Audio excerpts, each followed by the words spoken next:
अरे कायर है इस देश का प्रधानमंत्री।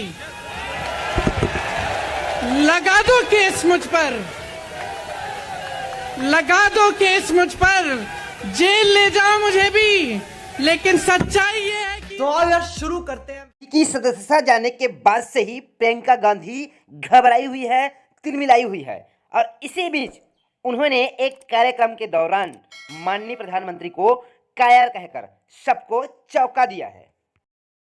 तो मैं पूछना चाहती हूं, एक आदमी का कितना अपमान करोगे, कितना अपमान करोगे? क्या यही है इस देश की परंपरा?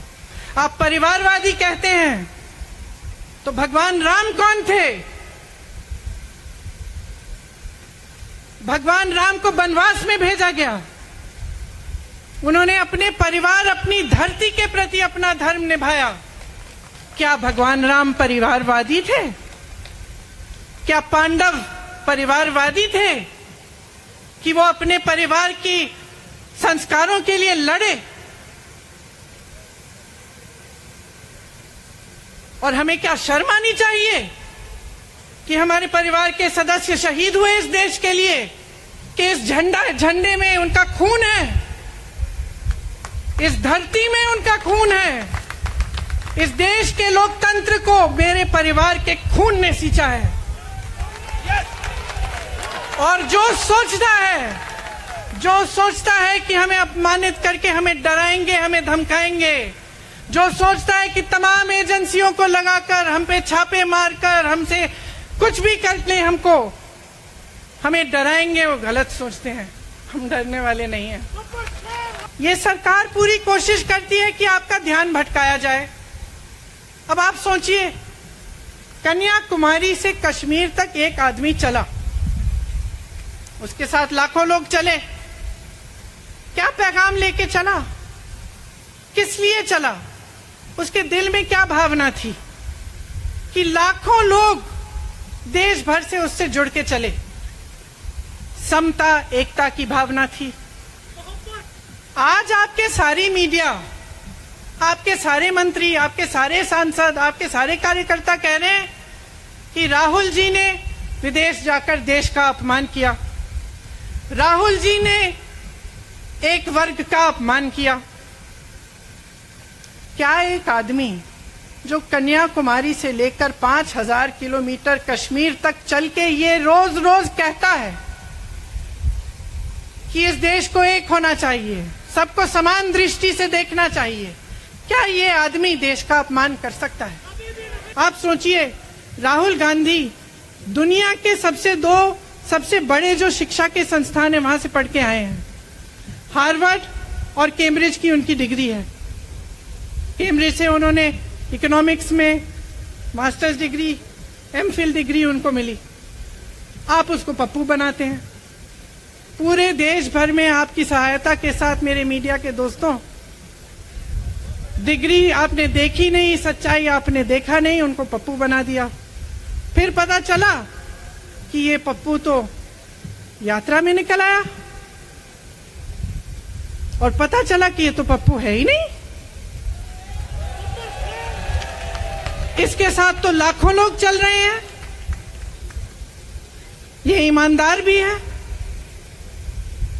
ये सब बातों को समझता भी है, ये जनता के बीच जा रहा है, जनता की समस्याओं को सुन रहा है, और जनता इसके साथ चली जा रही है।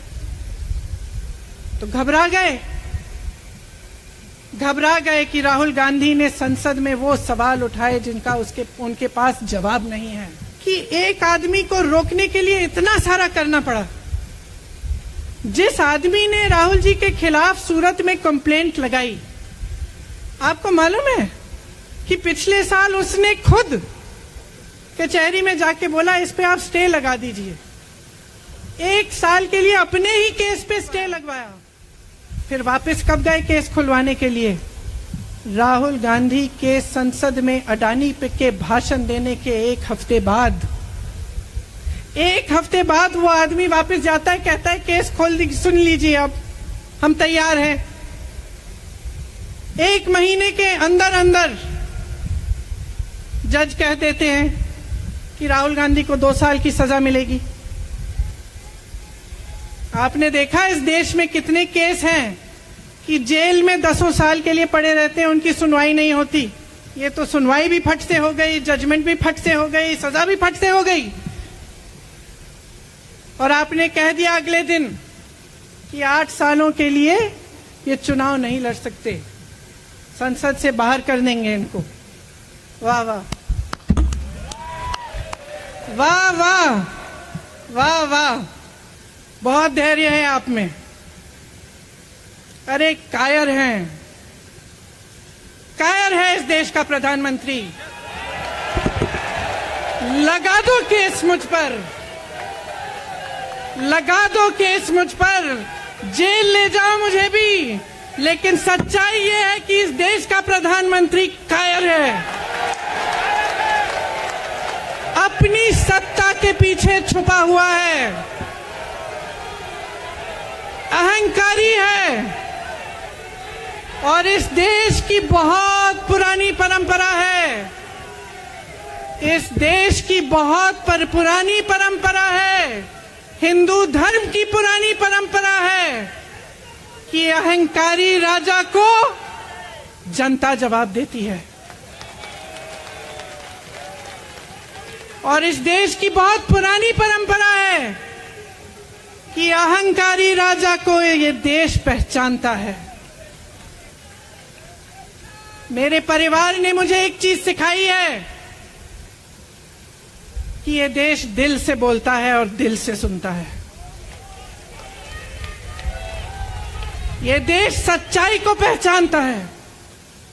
और मैं जानती हूं कि आज वो दिन है जब से सारा कुछ बदलने लगेगा। आज लोकतंत्र खतरे में है। अगर सरकार सवाल उठाने वाले को 8 सालों के लिए संसद से निकाल सकती है, अगर कह सकती है कि तुम्हें चुनाव लड़ने की ही इजाजत नहीं है, तो बहुत गड़बड़ है, बहुत गलत हो रहा है। और ये लोकतंत्र के लिए ठीक नहीं है, ये इस देश के लिए ठीक नहीं है। और जैसे खड़गे जी ने कहा कि तमाम पार्टियों ने आज अपनी आवाज उठाई है, उनका हम सब धन्यवाद देते हैं। और हम सबको एक होना पड़ेगा, इसलिए होना पड़ेगा क्योंकि आज ये देश खतरे में है। आज इस देश की सारी संपत्ति एक आदमी को सौंपी जा रही है और उस आदमी को बचाने के लिए पूरी सरकार खड़ी हो जाती है। बहुत गलत हो रहा है। अगर आज मेरे भाइयों और बहनों आप इसको पहचान नहीं पाएंगे तो इस देश को बहुत खतरे में डाल